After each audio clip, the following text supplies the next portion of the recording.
Hello students. So have you all did you all see the video of Latoli footprints again, and did you all do the homework I told you all to do? All right, I'm assuming you finished your homework, and we're going to move further now. We are going to now learn about the evolution of humans, and we will learn everything in detail now.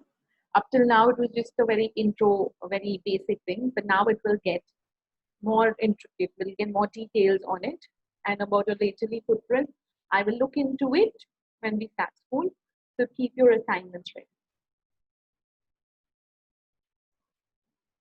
The story of human evolution. If you pay attention, you must have realized that the story of human evolution is enormously long and it is also complicated. There are so many unanswered questions, and new data often lead to a revision or a modification of the earlier understanding.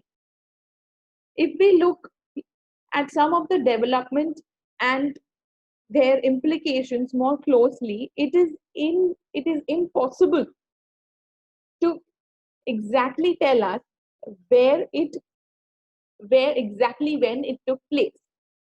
We often find it even difficult to conceptualize such long spans of time. Now, if you consider one page of your book to represent 10,000 years in itself, which is a big span of time, imagine 10 pages would represent 100,000 years, and 100 pages would equal to 1 million years. To think of 36 million years, you would have to imagine a book with 3,600 pages long. And exactly that long is where we had primates. 36 million years ago, primates, a category of mammals, emerged in Asia and Africa. What are mammals? What are mammals? Mammals are the animals that give birth to their own baby. So primates are a subgroup of larger group of mammals. They include monkeys and apes and humans. They have body hair, a relatively long gestation period following the birth, and mammary glands, different types of teeth, and the ability to maintain a constant body temperature. So that was primate. Subsequently, by about 24 million years ago, there emerged a subgroup of primates, amongst which these were called hominoids. So there were mammals, and some of these mammals were called primates, and in that primates, another subgroup came out, which were called hominoids. And much later, about 5.6 million years ago, we find evidence of the first hominids. Okay, first hominids. So hominids have evolved from hominoids and they share certain common features. There are some major differences as well. So hominids came 5.6 million years ago, and 24 million years ago there was hominoid. So what is the difference between hominoids and hominids? Now hominoids had smaller brains compared to a hominid, and hominid had a larger brain. Hominoids were quadrupeds, means they would walk on two legs and two hands, whereas a hominid is of bipedal locomotion. That means it was walking on its only two legs. Hominoids had flexible forelimbs, whereas hominid had specialization in the hand. Also, hominid belonged to the family of hominidae. This is evolution of the humans. Now, hominids belong to a family known as hominidae, which includes all forms of human beings. The distinctive characteristics of hominids include a large brain size, upright posture, bipedal locomotion, and specialization of the hand. So there was primates around 5.6 million years ago, and 2.4 million years ago we had hominoids, and from hominoids we got hominids. So the major difference in hominoid and hominid was that hominid had a larger brain and bipedal locomotion and specialization in hands. That means they could make tools and use the tools. Now, hominids were further divided into two different genuses or branches, Australopithecus and Homo. Homo itself is again divided into many. I have mentioned the three major ones here: Homo habilis, Homo erectus, and Homo sapiens. But there are many more. Australopithecus, sorry, austral meaning Australopithecus comes from the word austral meaning southern and pithecus meaning ape, the southern ape. They have a smaller brain size, heavier jaws, large back teeth, and limited dexterity of hands. That means they can't use their hands very flexibly. Upright walking was also restricted as they still spent a lot of time on the trees. They have spent so much time on the trees that they have not walked so much. You cannot say they walked upright because they were spending lots of time on the trees.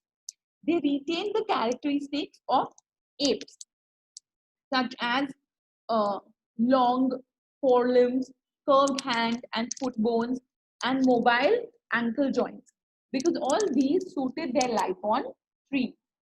Then what is Homo? Homo is a Latin word meaning man, but woman is also included in this. Scientists distinguish amongst several types of Homo.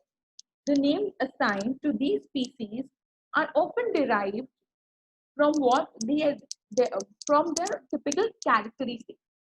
So the fossils which are classified as Homo habilis are basically the fossils of humans who had the characteristics of making tools, the tool maker.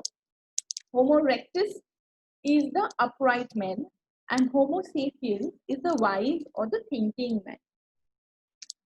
Okay, so I would like to speak a little more on hominids and hominoids.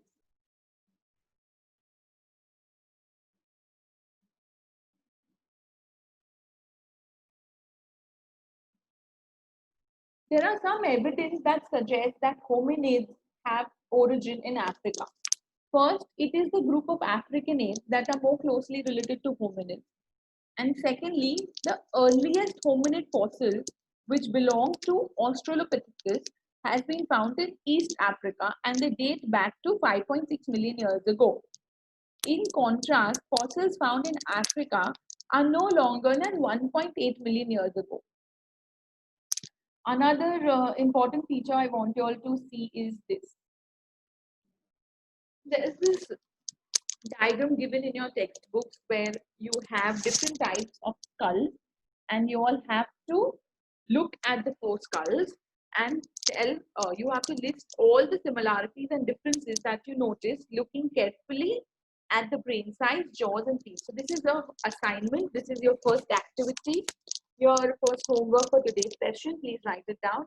All these skulls are given in your textbook and I want you all to draw them in your notebooks and also explain the difference that you all can see in the skull size, in the jaws, and in the teeth. So first one, A, it belongs to an ape. B, it belongs to a species known as Australopithecus. C belongs to species known as Homo erectus. Literally, it means the upright man. And D belongs to a species known as Homo sapiens, meaning thinking or a wise man. So I want you all to list all the differences that you all see, and I want you all to make a table so that will list as many similarities and differences that you notice, especially with the brain case, jaws, and feet. Okay. And another one that you all have to do is this. This is another picture given in your textbook. This picture is on page number 11. Over here, we see the evolution of the hand. A shows the precision grip of the chimpanzees. B shows the human hand. And C shows the precision grip of a hominoid. And the development of power grip that is B probably preceded the C, that is the precision grip. So I want you all to compare the precision grip of a chimpanzee with that of the human hand. And I want you all to make a list of things you do using your precision grip. And what are the things you do using your power grip? So if you look at the power grip, you see it's a fist made. When you probably catch a ball in your hand to throw at something, you will be using your power grip. But if you have to take precision grip, it would be writing, that kind of activities we do using the, those are the activities we do using the precision grip. So I want you all to tell me which you all are going to make a list of activities that you do using precision grip, and you are humans basically do using power grip. Okay, these are your two homeworks for now. Humanids are different from monkeys in many ways. They have a larger body and they do not have a tail. Also, there is a longer period of infant development and dependency among the hominoids. So, you cannot say a hominoid is a monkey. A hominoid was a different species altogether. Also, in your textbooks, there is a passage about Olduvai Gorge, which is a rift valley in East Africa. And here also some traces of human history have been recovered. So I want you all to do research on this, like I did on Laetoli footprints and showed you a videos. You all can find out some more details about this Olduvai Gorge and what was found, and how did what evidence was found, and what history does it have. It would be nice to discuss in the interactive session. So please find out about it. There's also some information already given in the textbook for it. You can read that.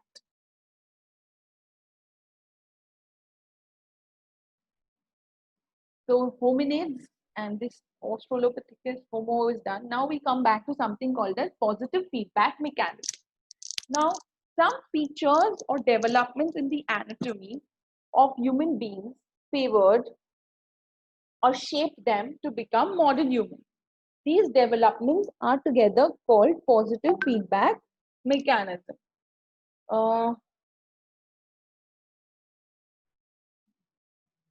The remains of early humans have been classified into different species. So whenever any fossil of an early human is found, they are generally differentiated on the basis of different species.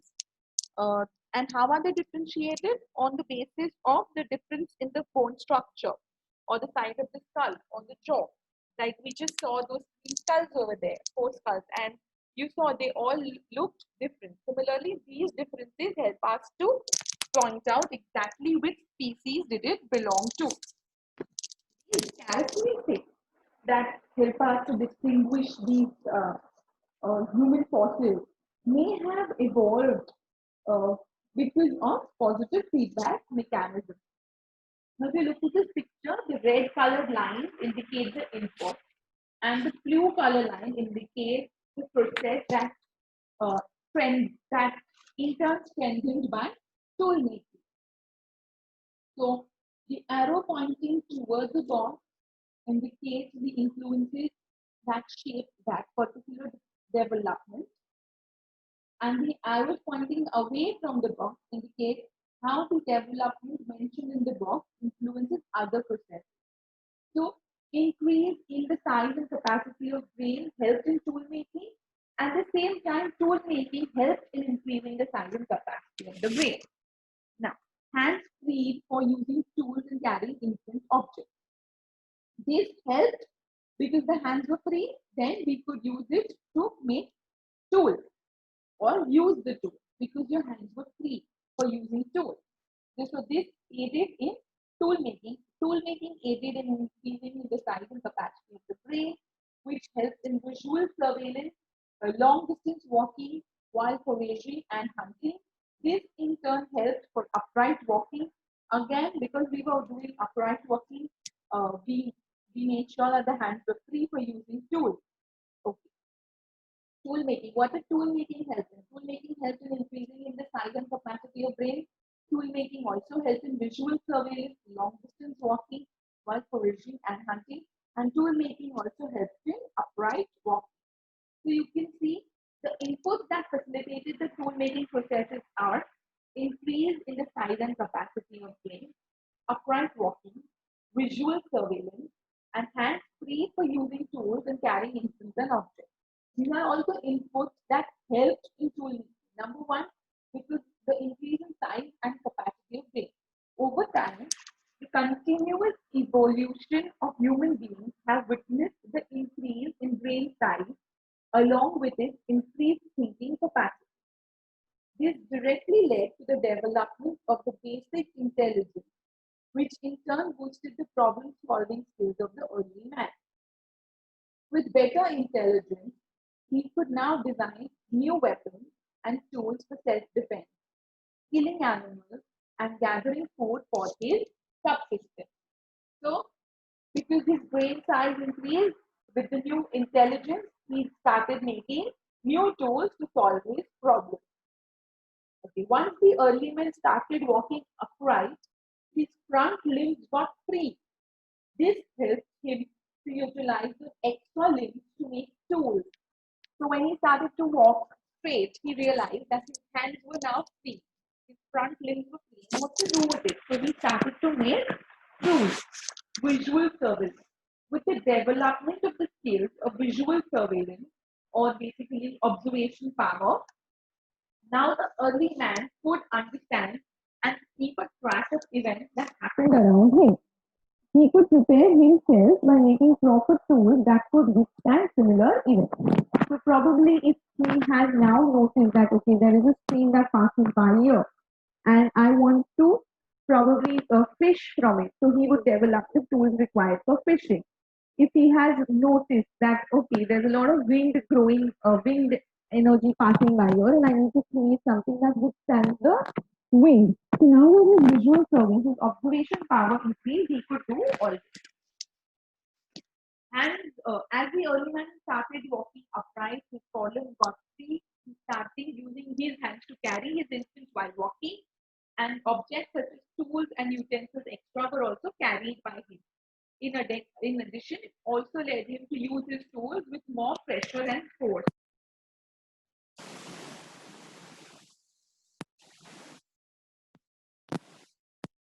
Increase in the size and capacity of brain.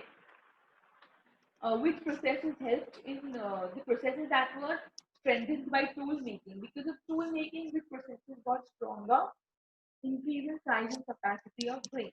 The tool making process enhanced the technical knowledge of the man. It infused the power to think, concentrate, understand, and memorize. All these developments further increased the capacity of the early man's brain. Upright walking, it enabled the man to use his hands for making and carrying tools. This further added to his potential and got him extra hands to do more things than he did previously. And visual surveillance with more analytical and observatory power, the early man developed enhanced tools and weapons. Simultaneously, he could now undertake the journey to exploit the unexplored tracks for food.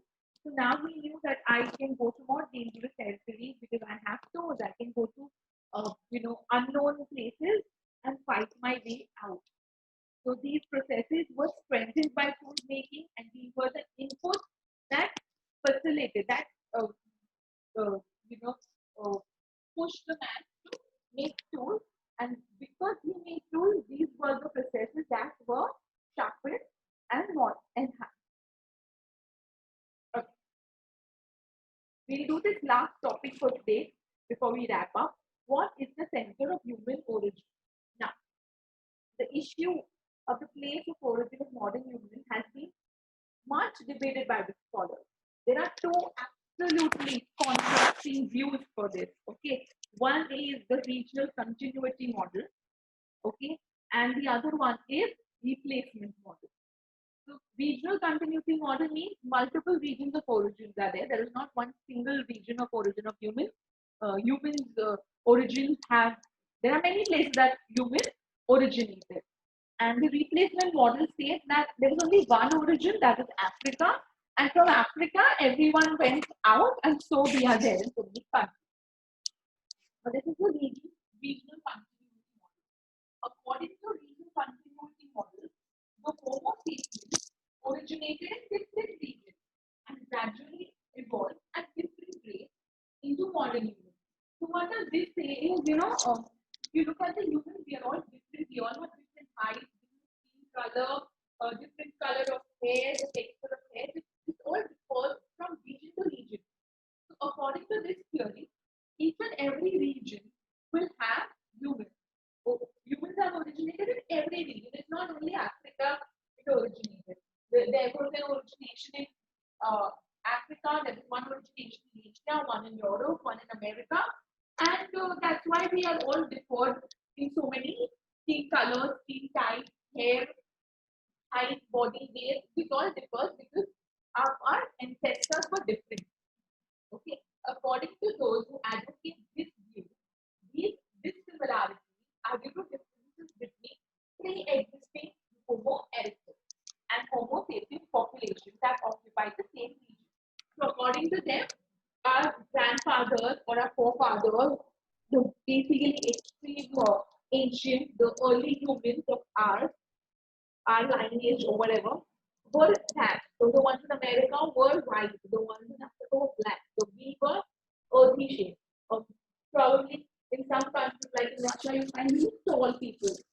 In some countries, you find really short people. So they are trying to say this is because of the regional continuity model. That means there are many origins to humans and not a single. And absolutely contrasting to this, we have replacement model. According to the replacement model, human beings who first originated in one region, which is Africa. And from Africa, they migrated to all other regions. Now, all the scientists or all the archaeologists, paleontologists, whoever support this view, they take the evidence of genetic and anatomical homogeneity of modern humans, such as what are they saying is if you look at the structure, we all humans have the same structure, that is two hands, two legs, five fingers, two eyes, one mouth, etc. So they are saying since the structure is the same, we all were originated in Africa, and then our forefathers migrated from there to different regions, due to which we have these differences, hair and color and all. But long ago, we were all originated in Africa itself. The enormous similarity amongst modern humans is due to their difference from the population that originated in a single region, which is Africa. So this is where we are going to stop today.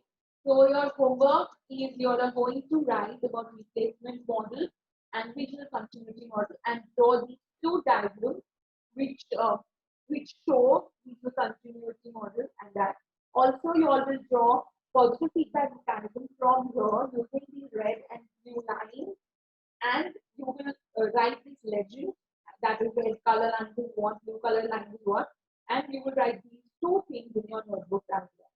The input that facilitated the tool making process and the processes that were strengthened by tools.